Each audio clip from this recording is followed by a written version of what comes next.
Eu me chamo Camila, o pai do meu Heitor de 15 em 15 dias, então praticamente por educação, tudo, o Heitor tá focado em Meu mim. nome é Daniela, da Silva Albuquerque, tenho 3 filhas, tenho 25 anos, não pegam ela, eu não fico correndo atrás. Dão, mas é tipo 150, 100 Tive reais, Rafael com aí não ajuda 37 muito anos, eu tenho um porque... filho só hoje de 4 anos. E assim, crio ele sozinha.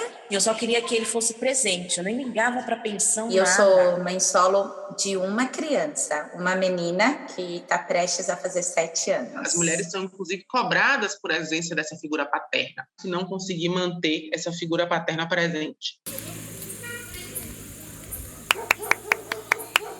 Eu sou Maiara Penina e este é o Conversa de Portão, um podcast produzido pelo Nós Mulheres da Periferia em parceria com o UOL Plural, um projeto colaborativo do UOL com coletivos e veículos independentes. Semanalmente, nós ouvimos a história, opinião ou análise de mulheres sobre assuntos que são importantes para nós. Bom dia! Vem, Gui, dá um oi pra Mar, fala bom dia! Bom dia, que linda! Ai, que linda que você é! Agora que é pai. Mamãe pode continuar conversando com a Mar? Sim. Então fala, tchau. É rápido, tá? Tchau!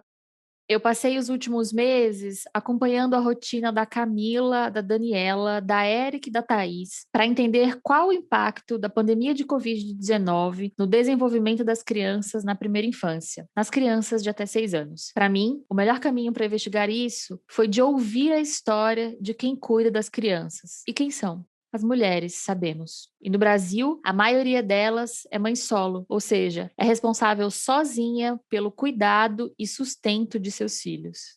No Brasil, nós temos 11 milhões de mulheres em maternidade solo, que são responsáveis exclusivamente com pouco ou nenhum auxílio da outra parte, né, que deveria se implicar igualmente nesse processo. Então, o primeiro aspecto que eu vejo é isso. Temos isso como construção social. E aí, por consequência, compulsoriamente, isso passa a ser uma carga delegada exclusivamente à mulher. Esta que você ouviu é a Thaís Cassapian. Ela é mãe solo, professora de educação de jovens e adultos em São Paulo e fundadora do Coletivo de Apoio à Maternidade Solo. Há mais de um ano, ela articula uma rede de voluntários que monta e distribui kits de doações para famílias chefiadas apenas por mulheres que moram em regiões periféricas da cidade de São Paulo. Se essa realidade já era difícil antes, com a pandemia piorou e muito. Um levantamento feito pela Rede Nossa São Paulo em 2020 mostra que 33% das mulheres que moram na capital cuidam sozinhas de seus filhos. A elas cabe o papel de sustento financeiro e o de cuidado. Com a pandemia e sem a escola, cabe a elas também explicar o que estamos vivendo para as crianças. Por que tá lá o parque e eu não posso ir? Então ele acordava chorando, ele dormia chorando de estresse. Ele pergunta, tipo, e aí eu falo, filho, eu não tenho, eu tenho que explicar pra ele, mostro pra ele, ó, esse bichinho aqui tá dominando. Infelizmente não é só você que não vai pra escola, tem muita gente em casa. Como explicar o inexplicável? É assim que explica a técnica em enfermagem Camila Freires para o seu filho Heitor, de 4 anos. Se nem todas as crianças viveram o isolamento social do mesmo jeito, há pelo menos um denominador comum. Todas estiveram longe da escola e isto significa muito. O estudo Primeiríssima Infância, Interações na Pandemia, publicado pela Fundação Maria Cecília Souto Vidigal, em junho deste ano, indicou que 27% das crianças de 0 a 3 anos voltaram a ter comportamentos de quando eram mais novas na pandemia, segundo a percepção dos pais. Ele começou a fazer fono, a fala dele está bem atrasada ainda. Agora a gente vai para o portão da Daniela Albuquerque, em Paraisópolis, na zona sul da cidade de São Paulo. Durante a pandemia eu estava em casa cuidando das meninas, cuidando da casa, lutando para ter dinheiro para pagar o aluguel, entendeu? Tipo, para colocar comida dentro de casa. Uma parte que foi aliviante foi que a escola das meninas forneceu cesta. A Dani é mãe de 3 meninas. Isso que ela disse é muito importante sobre o papel da escola na proteção das crianças. Eu conversei sobre isso com a pedagoga Clélia Rosa e com a psicóloga Juliana Prats. Olha só o que Clélia e Juliana dizem quando perguntei para elas sobre a importância da escola.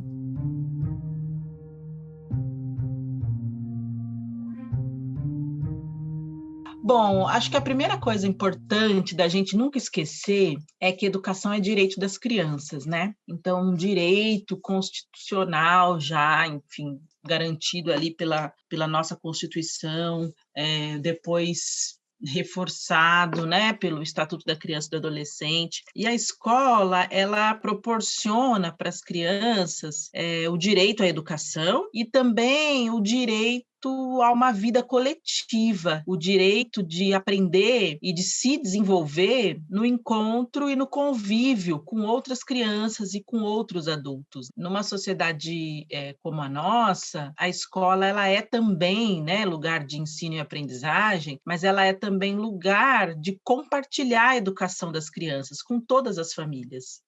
A escola não só funciona como um espaço de escolarização, mas de segurança alimentar, de identificação de casos de violência. A escola é parte do sistema de garantia de direitos. A gente também não pode idealizar a instituição família. O maior número, né, da incidência de violência é no ambiente doméstico. As crianças que sofrem violência sexual sofrem violência no ambiente doméstico. Então, a gente vulnerabiliza as crianças e a infância como um todo quando a gente retira a instituição escolar de cena. Para as mães e para as mães solo, isso é muito mais grave. Uma pesquisa de secretarias municipais de ensino concluiu que os alunos da educação infantil e dos primeiros anos do ensino fundamental foram os mais afetados por não irem à escola na pandemia.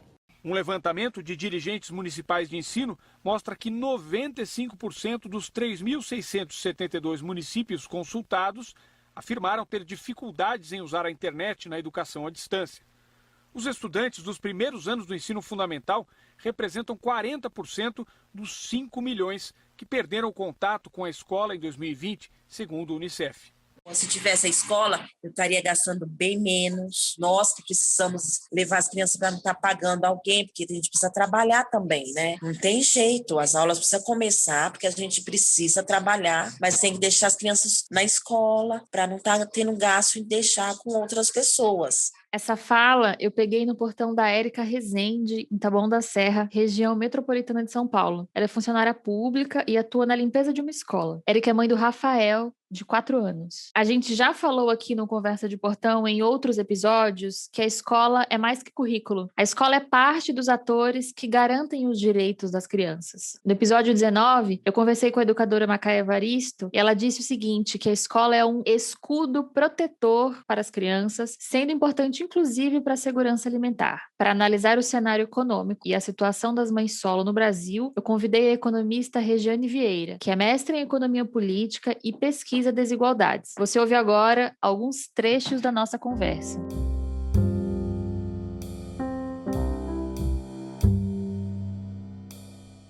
Regiane, qual cenário econômico a gente encontra no Brasil hoje e como as mulheres e as mulheres mães se encaixam nele? Nós temos um mercado de trabalho que tem como forte característica a alta informalidade. Já antes da pandemia, né, isso, na verdade, de novo, é uma característica central do mercado de trabalho brasileiro, a gente já estava ali entre 38% e 41% da força de trabalho voltada para a informalidade.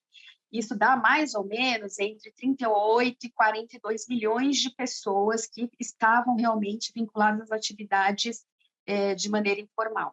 Portanto, pessoas que não tinham qualquer tipo de proteção social, seguro-desemprego, auxílio-doença, enfim, né? E no momento de pandemia, qual que é a importância do auxílio emergencial para as mulheres? Então, o governo federal, lá no início da pandemia, se propôs a pagar um auxílio emergencial de R$200. Nós tivemos depois as casas legislativas aprovando o valor de R$600 e de R$1.200 para mãe solo. Isso foi extremamente importante por 2 aspectos, né? Primeiro, porque realmente reduziu a vulnerabilidade dessas famílias mais pobres. E aí, de novo, quando a gente olha os 10% mais pobres da população, 70% deles é preto, e muitos desses são mulheres pretas e mães de família, né, mãe solo. Então, no período do pagamento do auxílio emergencial, a gente observou uma redução da pobreza via programa de transferência de renda. Isso mostra o quanto as políticas públicas de transferência de renda são eficazes do ponto de vista de redução de vulnerabilidades, do ponto de vista de garantia de segurança alimentar. Faz um mês que eu consegui um emprego, eu trabalho de caixa num restaurante. Mas durante a pandemia eu estava em casa, parada. E aí, como é que foi? Foi bem difícil, porque quando a gente é mãe, a gente tem que ir atrás e fazer até o que a gente nunca tem feito. Aí, na pandemia, eu estava fazendo faxina, porque os restaurantes estavam fechados, eles não estavam contratando, entendeu? E, Regiane, uma outra pergunta. Como essa falta de acesso e essas privações afetam o desenvolvimento econômico das crianças? Em última instância, isso é um limitador de potencial humano, limitador de capital humano. Então, é aquele negócio, né? Aquele ditado que a gente tem aqui no Brasil. Imagina o talento dessa criança fazendo arte, o que ela poderia desenvolver se ela tivesse mais acesso. E é exatamente isso, né?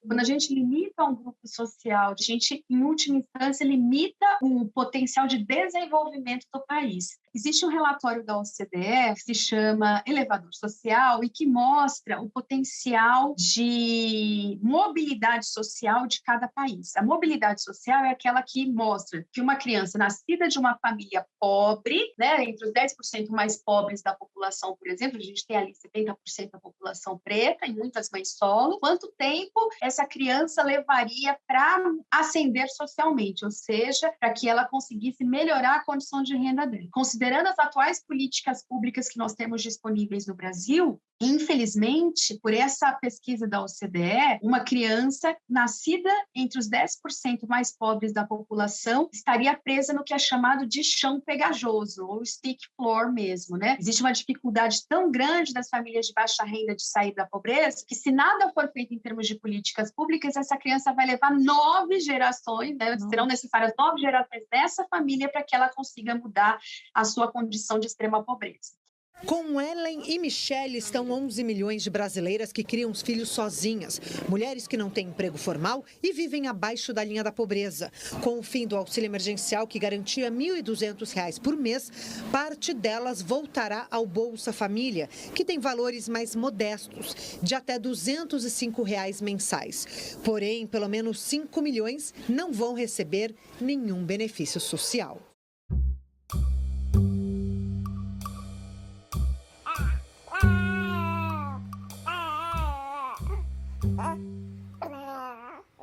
Lá no começo, eu falei da sobrecarga materna. É sobre esse peso que a gente vai falar agora, porque ele desencadeia uma série de questões com a saúde mental das mulheres e também das crianças. Eu costumo dizer aqui em casa, naqueles dias em que está muito corrido, que eu me sinto afogada. Imagina se sentir afogada, tendo que cuidar das crianças e da casa sozinha. E como será que ficam as crianças sentindo tudo isso? Só para marcar essas entrevistas foi uma dificuldade com todas, vai vendo.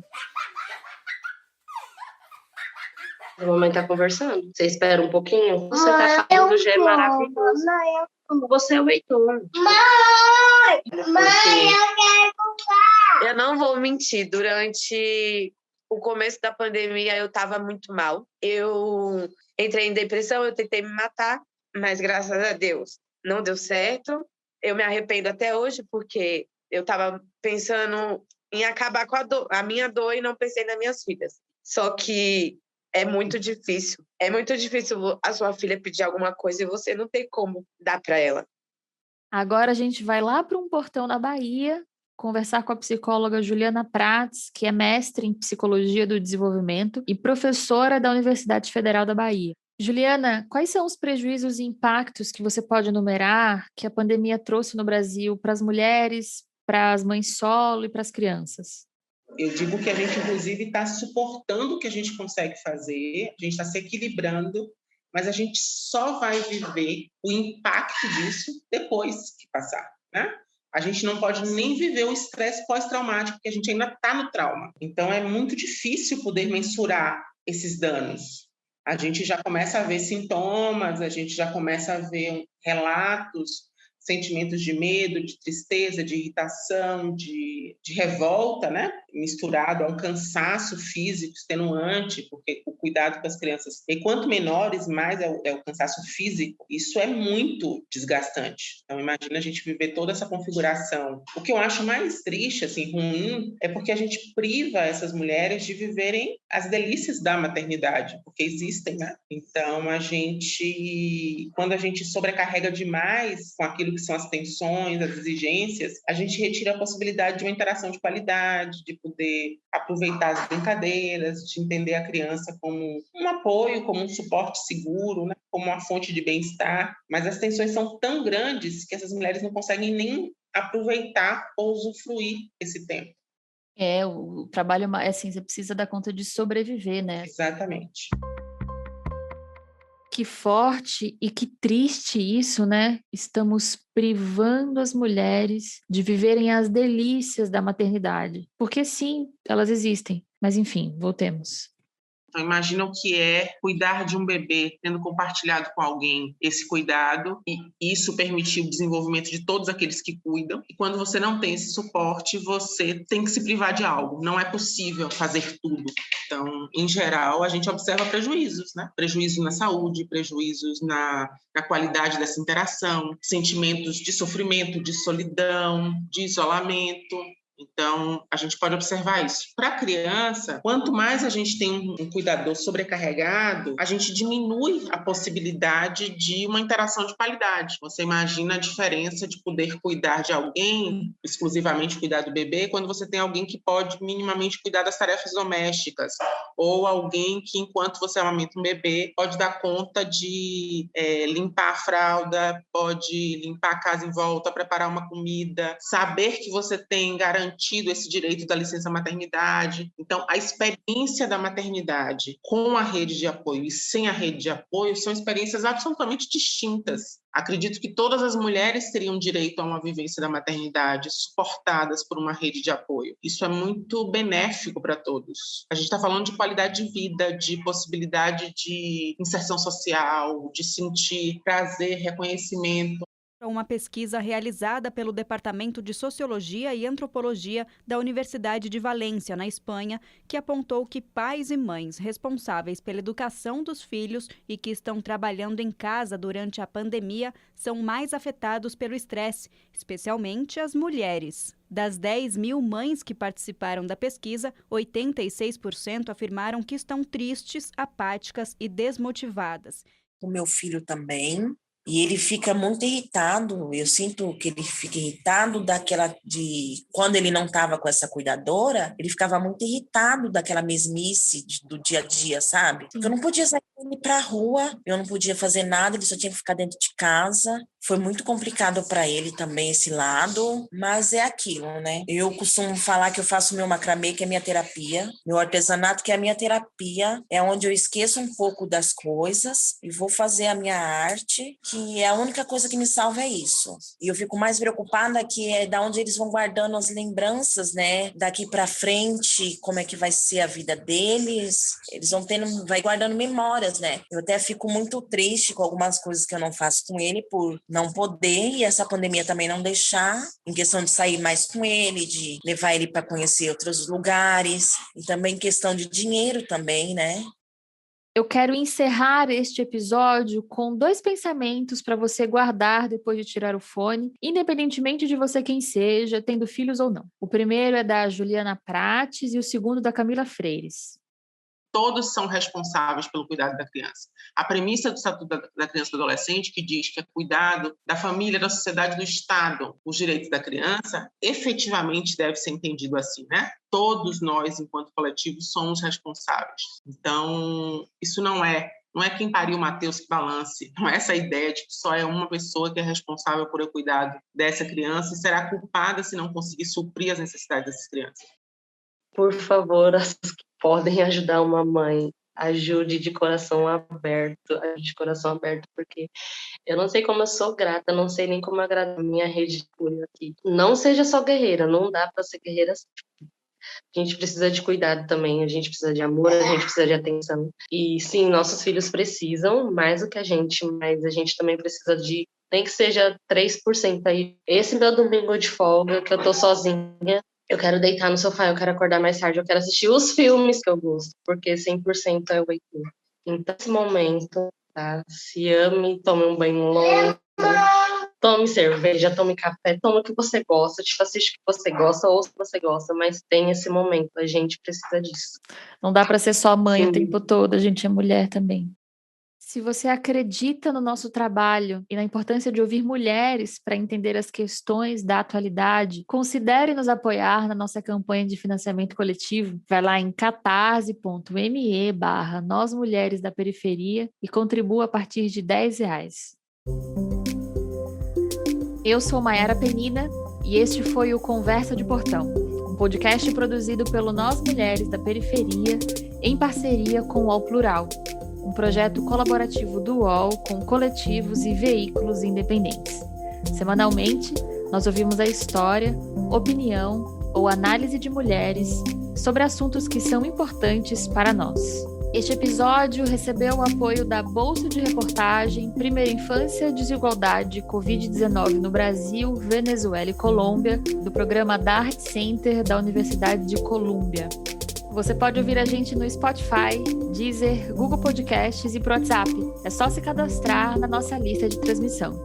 Eu fiz a reportagem e o roteiro deste episódio com apoio da produção de Carol Moreno.